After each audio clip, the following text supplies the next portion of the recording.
असां Imran TV channel जे तरफ़ों कंबर civil hospital में मौजूद आहियूं, जिते नवाब शबीर अहमद ख़ान चांडियो वेलफेयर फाउंडेशन जे तरफ़ों जेकी अखियुनि जी कैंप लॻाई वई आहे ऐं उन में मुख़्तलिफ़ कंबर जे आसपास खां माण्हू अची हिन अखियुनि जी कैंप में हिसो वरितो आहे। ऐं अॼु असां सां मौजूदु आहे अब्दुल मालिक चांडियो साहब।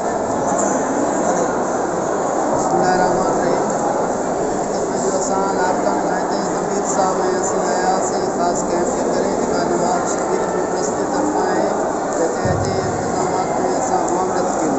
ऐं नवाब शबीर ट्रस्ट जे तरफ़ां जेका कैंप लॻाई वञे थी या हर साल लॻाई वञे थी, ऐं हिते अचे माण्हुनि जो ॾिसी अंदाज़ो थियो आहे त हिननि कैंपनि जी तमामु सख़्तु ज़रूरत आहे। ऐं मां एप्रिशिएट कयां थो, दाद ॾियां थो, तारीफ़ कंदो रही सघां नवाब सरदार चांडियो साहब खे, जेके ग़रीबनि जी वाहर कनि था।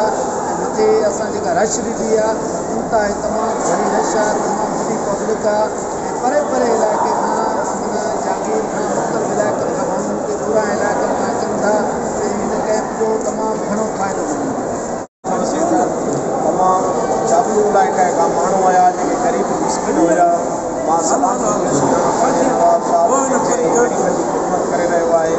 मां सम्झां थो त हर साल के हेडक्वाटर में अहिड़ियूं कैंपूं लॻणु खपनि त जीअं ग़रीबनि खे वधि खां वधि फ़ाइदो हुजे। ग़रीब मिस्किन मालवड़ा जेके दर दर वञनि था, अॼु हिते आया आहिनि, असां वॾनि जो इंटरव्यू वरितो आहे, ॾाढो ख़ुशि थी रहिया ऐं तमामु दाद ॾियनि पिया नवाब शबीर अहमद वेलफेयर ट्रस्ट खे ऐं मुंतज़िमिन खे। असांखे ॾाढी ख़ुशी थी।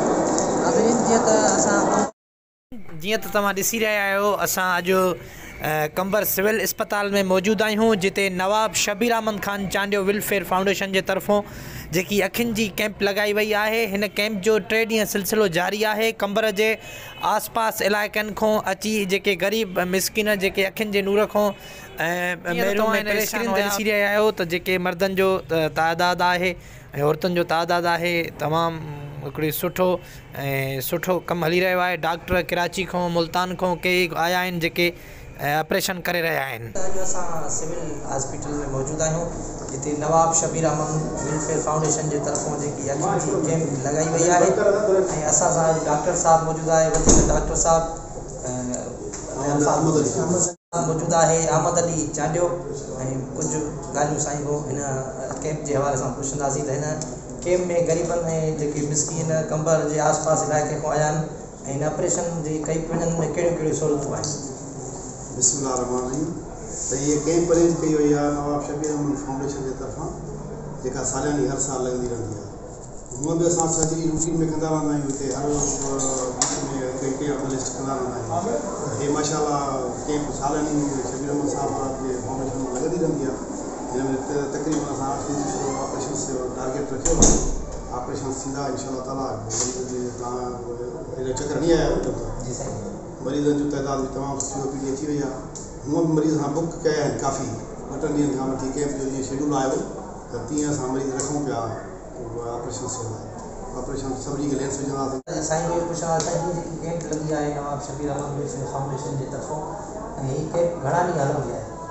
3 ॾींहंनि जी कैंप हूंदी आहे। 3 ॾींहं कैंप लॻंदी।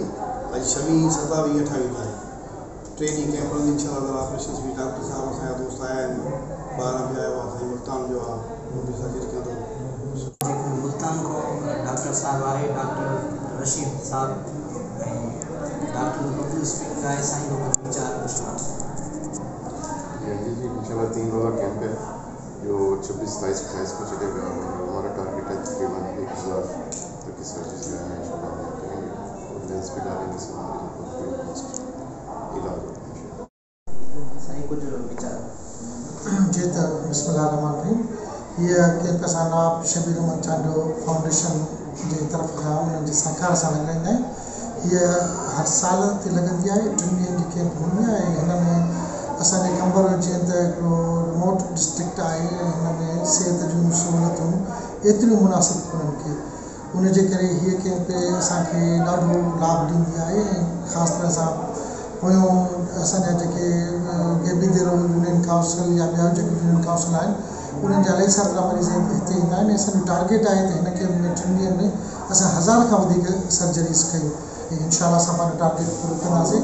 असां वटि इंतिहाई क़ाबिल टीम आहे। हिन में डॉक्टर साहबान आया आहिनि ॿाहिरि खां बि।